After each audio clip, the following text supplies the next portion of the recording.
வணக்கம் நண்பர்களே. மற்றும் ஒரு திருக்குறள் சொற்பொழிவிலே உங்களை எல்லாம் சந்திப்பதிலே பெரும் மகிழ்ச்சி அடைகிறேன்.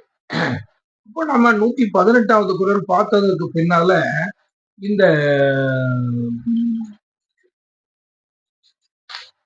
நடுநிலைமை அதிகாரத்துல 119வது குறளை நாம பார்க்க போறோம். 119வது குறள் என்ன சொல்கிறது என்றால், சொற்கோட்டம் இல்லது செப்பம்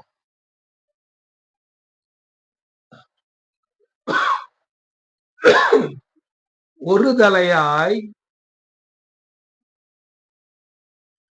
உட்கோட்டம்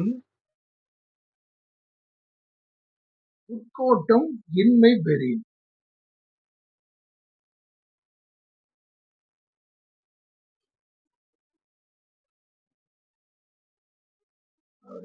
என்ன சொல்றாங்கன்னா,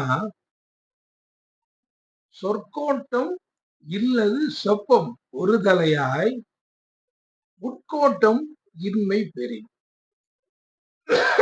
இத நம்ம அந்த பின்பகுதியை முதல்ல இருந்து எடுத்து படிக்கும்போது அது நமக்கு இன்னும் நல்லா தெரியும். ஒரு தலையாய் உட்கோட்டம் இன்மை பெறின் சொற்கோட்டம் இல்லது செப்பம். அதாவது ஒரு இடத்துல தவறு வருது. சொல்லிலே சொற்கோட்டம், அந்த சொல் அந்த சொல்லுல கோட்டம் விழுந்திருக்கு. சொல் சொல்லுங்கிற இந்த இடத்துல நீங்க ஒரு தீர்ப்பினை வச்சுக்கிடுங்க. இல்லைன்னா நீங்க ஒரு விஷயத்துக்கு ஒரு ஒப்பீனியன் சொல்றதாக வச்சுக்கிடுங்க. உங்ககிட்ட இப்போ நமக்கு கூட அந்த காவிரி நீர் பிரச்சனையில அதெல்லாம் ஒவ்வொரு கமிட்டிகள் இருக்காங்க. அவங்க கிட்ட எல்லாம் நம்ம ஒரு ஒரு பிரச்சனையை கொண்டு போறோம். அதுல ஒரு அவங்க சொல்லும் பொழுது அவங்க திடீர்னு என்னத்தையாவது ஒண்ணு அவங்க ஒரு தவறுதலாக ஒரு மாநிலத்துக்கு உடந்தையாக அவங்க ஒரு இது சொன்ன உடனேயே அது தெரிஞ்சு போயிடும்.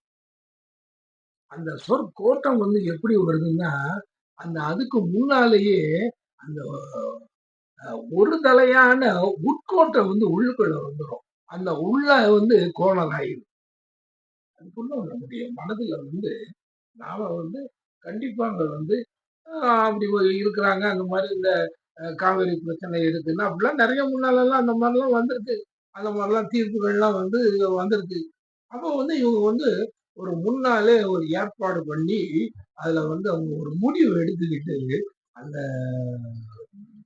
ஒரு துளையாய் உட்கோட்டம் அவங்களுக்கு வந்திருக்கு. நாம இத எந்த காரணத்தை கொண்டும் நாம கர்நாடகத்தை நாம விட்டு கொடுக்க கூடாது. அதனால இத தமிழ்நாடு ஒரு விஷயத்தை சொல்றாங்கன்னா அதை நாம நிராகரிச்சிடணும்.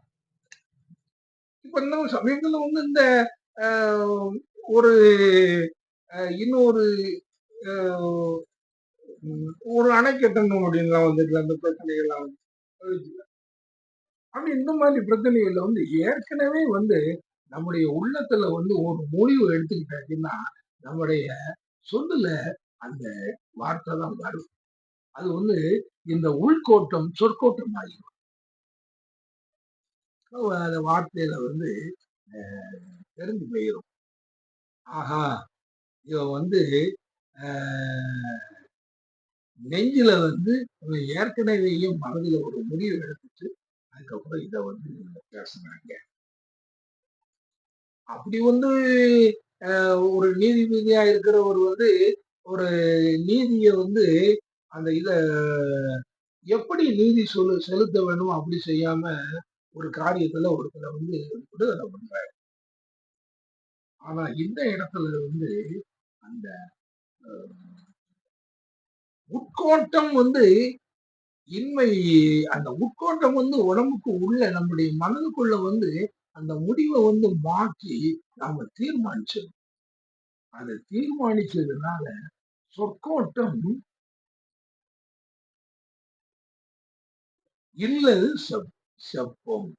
அப்போ அந்த ஒரு செப்பமானவர் ஏற்கனவே வந்து செப்பம்ங்கிறத பத்தி நாம வந்து அந்த செப்பம் உடையவன்னு சொல்லி 2வது குறள்ல வந்து அதெல்லாம் முன்னால சொல்லியிருக்காரு. அப்போ அந்த சொற்கோட்டம் இல்லது செப்பம். அப்போ வந்து அவங்களுடைய அந்த நீதியான மொழிகள நடுநிலையிலிருந்து அது பேசும்போதே அது வந்து சொற்கோட்டம் அவர்கிட்ட இல்ல. அப்ப அதிலே தெரிஞ்சுக்கணும். இதுதான்ப்பா செப்பமான ஒரு நிலை. சொற்கோட்டம் வந்து இல்லாம இருக்கிறது பேரு தான் செப்பம். செப்பம்னா ஒரு ஒரு அழகான சிலைய வடிக்கிற மாதிரி ரொம்ப செப்பமா இருக்கும். ஒரு ஒரு பெரிய ஓவியம் வரையும் போது அத வந்து ஒரு செப்பமான வந்து அத செய்திருப்பாங்க. ஒரு வால் பெயிண்டிங் வந்து நீங்க பண்ணும் பொழுது அத வந்து ஒரு செப்பமா இருக்கும். செப்பம்னா அதுக்கு வந்து எல்லாமே பொருத்தமா, எல்லாமே நல்லா அதான் சொற்கோட்டம் இல்லது செப்பம். அந்த சொற்கோட்டம் இல்ல, நடுநிலையில இருந்து சொல்லக்கூடிய அத பார்த்தாலே செப்பம். அதுதான் செப்பம். வேற வந்து ஆள் அழகா இருக்காரா? அ எப்படி இருக்கிறாங்க? அவங்க பெரிய பவர்ஃபுல்லான ஆட்களா? அப்படின்லாம் வந்து நீங்க பார்த்தீங்கன்னா, அ இப்பலாம் வந்து வந்து சொற்கோட்டம் இல்லது சொப்பம்ங்கிறது இந்த நாட்டுல வந்து பெரிய பெரிய லெவல்ல உள்ளவங்கலாம் வந்து அந்த மாரிலாம் ஒண்ணும் யாரும் அதெல்லாம் செய்யல. எப்படி எப்படிலாமோ வந்துகிட்டுலாம் வந்து இன்னைக்கு அது நடந்துகிட்டு இருக்கு. பார்க்கும் பொழுது எவ்வளவோ ஒரு அந்த நடுநிலையில இல்லவே இல்ல. எப்படி வந்து நடுவுநிலை வந்து ஒரு இன்னைக்கு கூட நேற்று கூட வந்து அந்த ஸ்டாலின் தலைமையில வந்து எம்பிக்கள் எல்லாம் வந்து அவங்க கூட்டம் போட்டு அவங்களுக்கு பேசியிருக்காங்க. பார்லிமெண்ட்ல தமிழ்நாட்டுக்கு செய்யக்கூடிய வந்த அந்த பாதகமான காரியங்கள் எல்லாம் நீங்க வந்து அங்க பேசுங்கன்னு சொல்லி அவர் தன்னுடைய எம்பிக்களுக்கு சொல்றாரு. என்னென்ன விஷயங்கள் எல்லாம் வந்து அவங்க சொல்லியிருக்காங்க. என்னென்ன பாரபட்சமான காரியம். எந்த விதமான நியாயத்திற்கும் அதுல வந்து இடமே இல்ல. நீதிக்கு இடமே இல்ல. எல்லாம் வந்து அவங்க வந்து அது ஏற்கனவே வந்து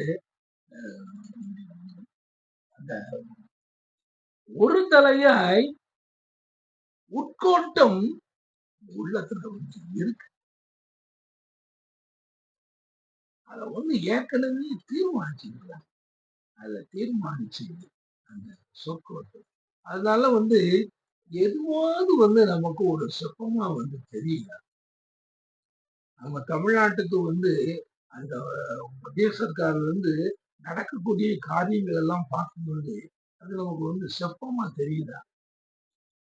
இல்ல, செப்பமாவே இல்ல. எல்லாம் வந்து அந்த ஒரு முடிவெடுத்து உட்கோட்டம் வந்து அதுல வந்து ஒரு தலையான உட்கோட்டம் வந்து அங்க வந்து அந்த மனதுல வந்து அதுல விழுந்ததுனால அங்க சொற்கோட்டமும் வந்து அங்க செப்பமும் இல்லாமல் எல்லாமே வந்து இப்படிப்பட்ட ஒரு காரியங்கள் நடந்துருக்கு. இப்படி இப்படி இந்த இந்த மாதிரி விஷயங்கள்லாம் என்னன்னே தெரிய மாட்டேங்குது.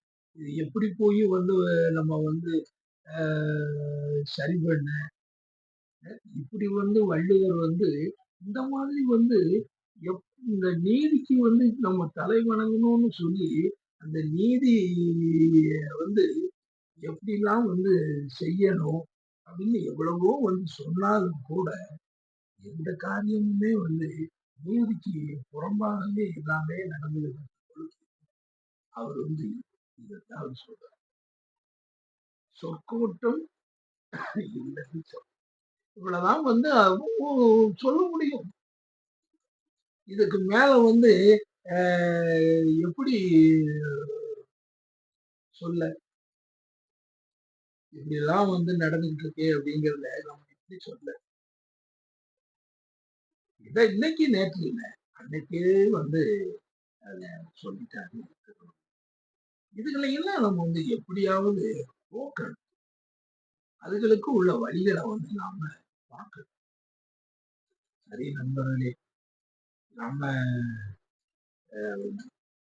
திருவள்ளுவருடைய இந்த உயர்ந்த கருத்துக்களை வந்து நாம படிச்சுக்கிட்டே வாரோம். நாம வந்து இந்த இந்த நடுவு நிலைமையில நாம வந்து இருக்கிறதுக்கு, அது நடுநிலைமையில இருக்கிறதெல்லாம் ஒரு சொற்பமான காரியம் என்பதை நாம புரிஞ்சுக்கிட்டு, அதன் பிறகான நாம இருக்க பழகணும். சரி.